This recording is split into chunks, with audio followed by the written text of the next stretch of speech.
Well, hello and welcome back to the channel. I hope you're well and ready for some hot product recommendations. Under the spotlight today, we have another 3D printed saddle from Fizik, a brand new helmet from Specialized, and these spangly wheels from Corima right behind me. So let's dive in. So Corima is a French wheel brand founded back in the late 80s. You might be aware of them, but you may not. They definitely fly under the radar compared to more well-known wheel brands. And despite being around for so long, and me being a bike journo for the last 15 years, I've never actually ridden a pair before. So when they reached out and asked me if I want to ride their brand new Essentia 40 carbon wheels, I said yes in a heartbeat. And I'll be riding them for the last few weeks and months on my Carlago C68. These new wheels are designed to bridge the gap from kind of all road up to gravel. So you run everything from a 28 or a 30mm wide tyre, as I have right now, on a road bike, or go for a 40mm wide tyre for a gravel bike. So they are a 40mm deep carbon rim, very wide, 23mm internal rim width. They are tubeless only with a hookless bead, as is becoming very, very popular.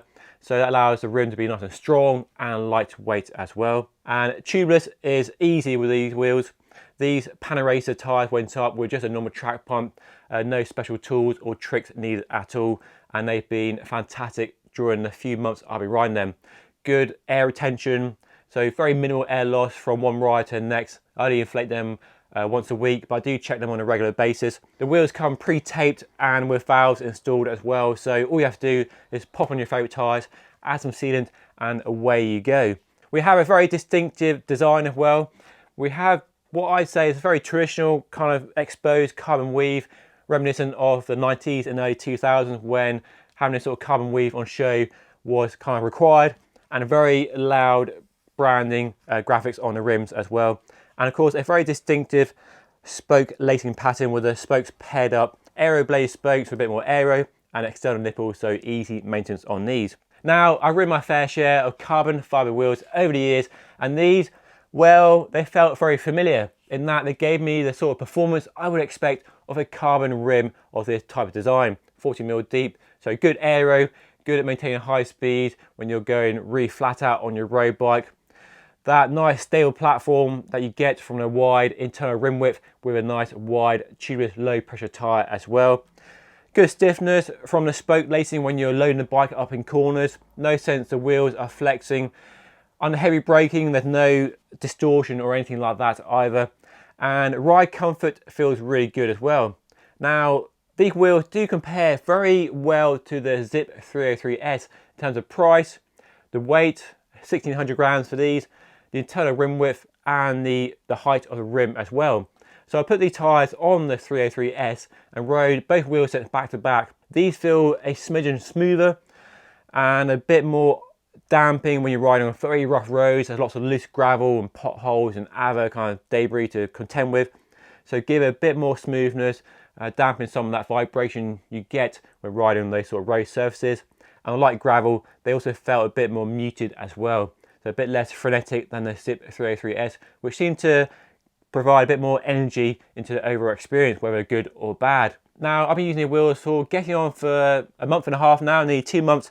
So a reasonable long-term review, and they have been very reliable. No issues with the bearings in the free hub or the frontal rear hub.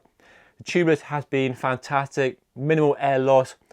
Touch wood, I've not had a single puncture, so that's been all good. And the spokes are still holding good tension as well, as I can clearly feel by doing that. So all good on that front. In my experience, the free hub engages really quickly, no delay, stand on the pedals, and engagement is rapid, and they make quite a distinctive sound. Let me know what you think down below. So all things considered, these are a fantastic wheel set that deliver the sort of performance you expect and want from a carbon fibre wheel set.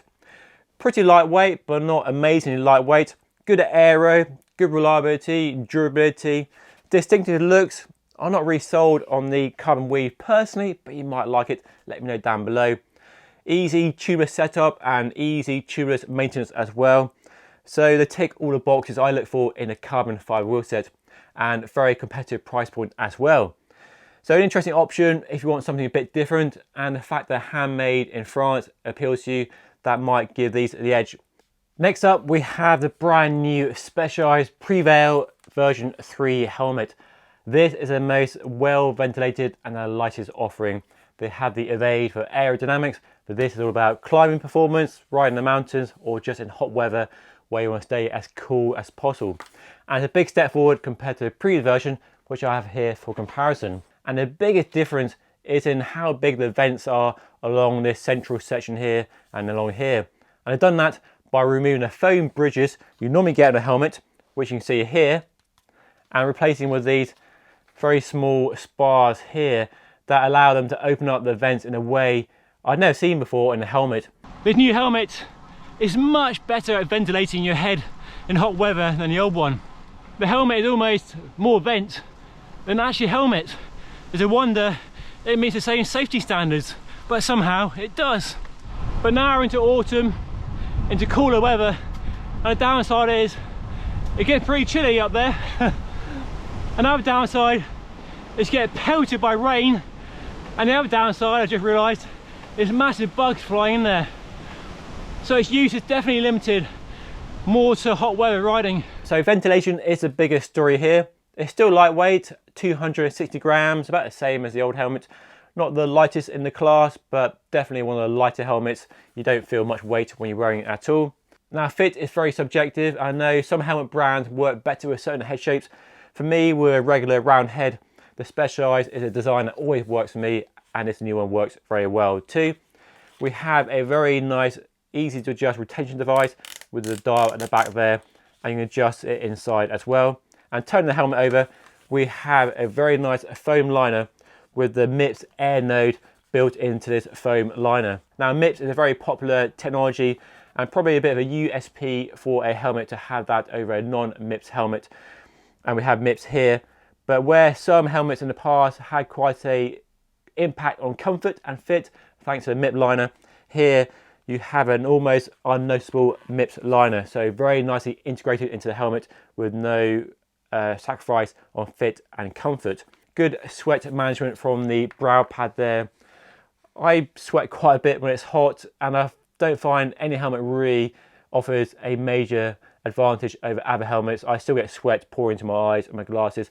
This one is about on par with most other helmets that I've ridden over the last few years. The webbing straps are nice and thin, come straight out of the side of the helmet and sit fairly close to the face, but I'm not really personally a fan of this kind of triangle device to have. So 2 straps go in and then go down to 1 strap around your chin.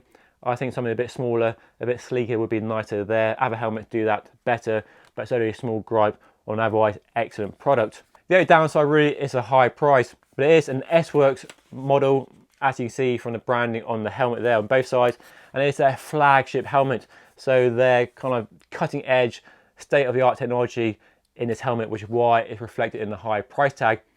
But as we know, this technology, this design will trickle down to lower price points over the coming years, down to £150 as well. And we're now seeing cheaper helmets looking better, lighter and smarter than ever before. A big difference to 10 or 15 years ago when cheap helmets were heavy and looked a bit clunky compared to top-end helmets. But now it's less pressured by the best. But if you want the best for riding in hot weather, well, I personally can't think of a better option than a brand new Prevail 3. And now, one of my favourite saddles right now, the brand new Fizik Argo Adaptive 3D printed saddle. Now, as much as I love the antares, I wasn't really a fan of the shape and the channel down the middle. I mean, it worked for me, but I knew I could do better, and this saddle is better.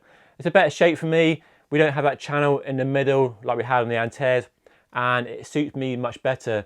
I've been using it on my Carnago C68 for the last few months, end of summer into autumn, and it's been a fantastic saddle. Everything from an hour blast at lunchtime to a 6-hour epic on a weekend. This is a saddle that really looks after my bottom in a way that a few other saddles do. Now the reason I like this saddle so much is partly the shape. It's quite a short shape, quite broad along the back as well, and we have a very short taper from the nose, which is fairly broad, to the sides. So the antares has quite a long narrow nose and then flares out to the base. This one flares out straight away from the nose to the wide base. And what I find, that gives a wider kind of sweet spot there for you to sit on. You can shuffle up to the nose when you're climbing. Got a nice kind of swoop up at the back, give you support when you're really going flat out and push back into the saddle in an aggressive aerial position. But plenty of area in the middle to find a nice comfortable position when you are moving around the saddle. The adaptive in the name is all about how they tune the softness or the firmness of the saddle in different areas. So it's much squishier in the middle, so a very technical term there. Firmer at the nose, firmer at the wings, and a bit softer at the back there. So giving you more support where you really need it, opening up the softness in those key areas where you're a bit more vulnerable to saddle discomfort. Even at the end of a long ride where you might be shuffling around the saddle a bit because you are a bit uncomfortable, this one, that doesn't happen at all.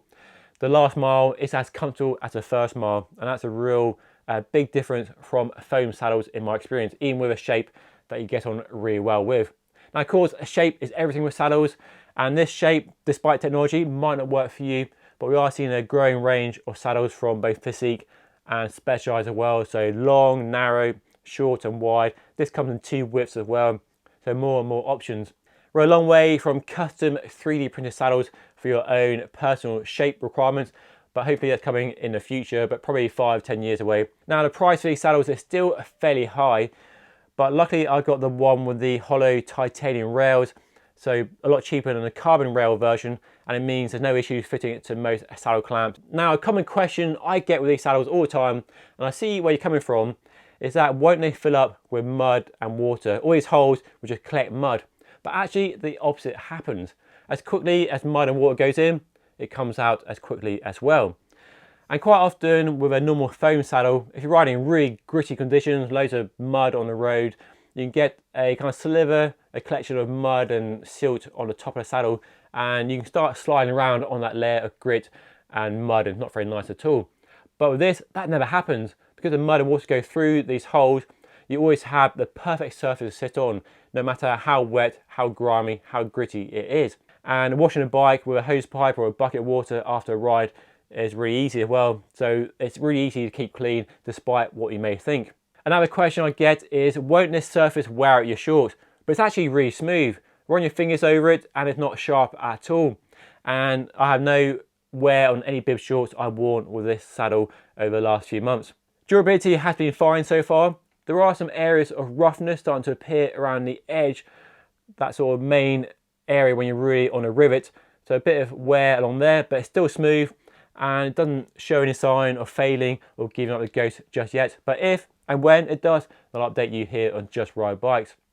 So a fantastic saddle. Now, if the shape is right for you, this 3D printed technology is definitely a step forward over foam saddles in my experience. But as with most cutting edge technology, the price to entry is fairly high to start with, but over time, over years, the price will come down and become more and more accessible. So for me, that's a really exciting future where more and more people can enjoy the benefits of a saddle like this.